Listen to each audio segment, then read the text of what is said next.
Diary of a Wimpy Kid by Jeff Kinney. Narrated by Ramon de Ocampo.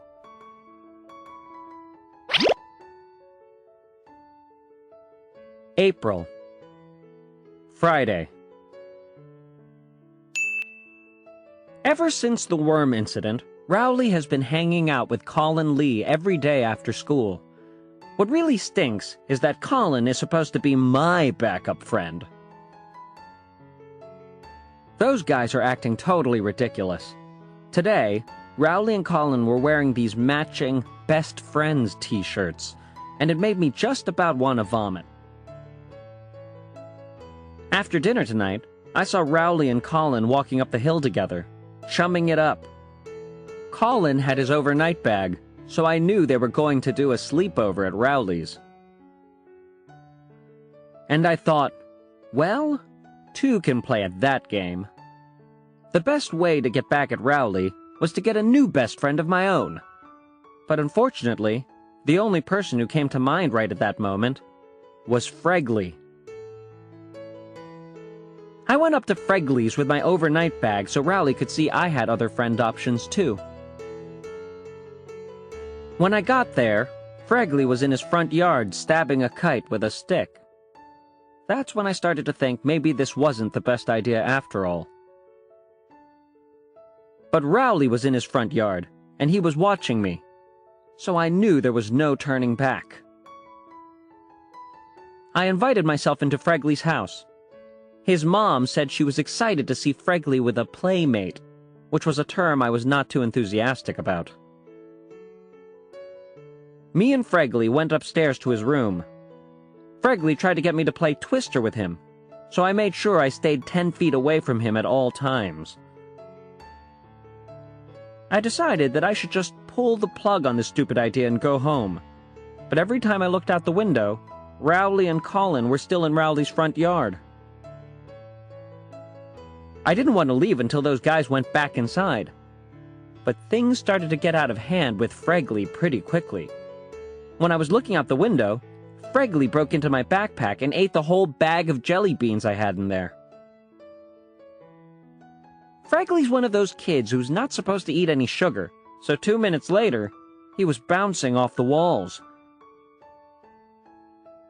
Fregley started acting like a total maniac, and he chased me all around his upstairs. I kept thinking he was going to come down off of his sugar high, but he didn't. Eventually, I locked myself in his bathroom to wait him out. Around 11:30, it got quiet out in the hallway. That's when Fregley slipped a piece of paper under the door. I picked it up and read it. "Dear Gregory, I'm very sorry I chased you with a booger on my finger. Here, I put it on this paper so you can get me back." That's the last thing I remember before I blacked out. I came to my senses a few hours later. After I woke up, I cracked the door open, and I heard snoring coming from Fregley's room, so I decided to make a run for it.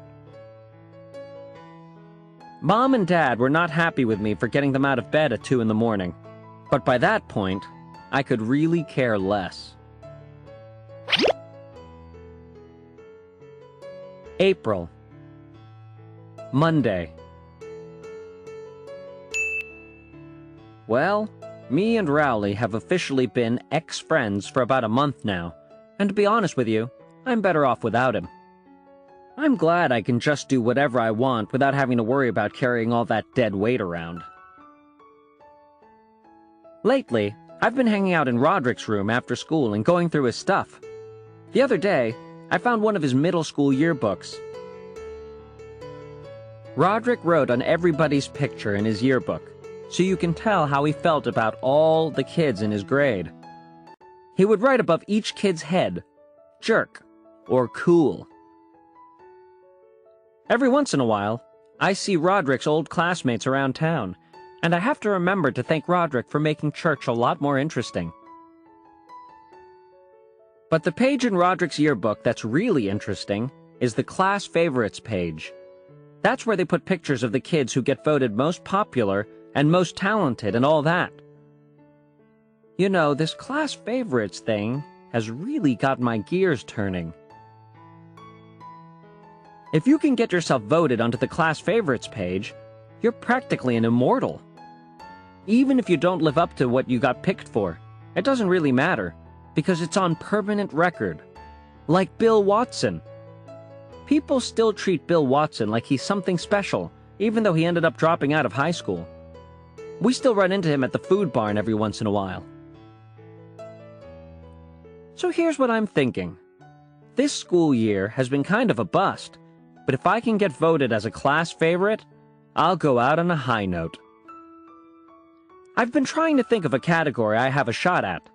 Most popular and most athletic are definitely out, so I'm going to have to find something that's a little bit more in reach. At first, I thought maybe I should wear really nice clothes for the rest of the year, so I can get best dressed. But that would mean I would have to get my picture taken with Jenna Stewart, and she dresses like a pilgrim.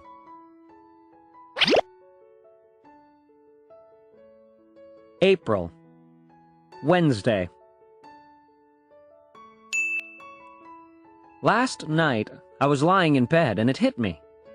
I should go for class clown.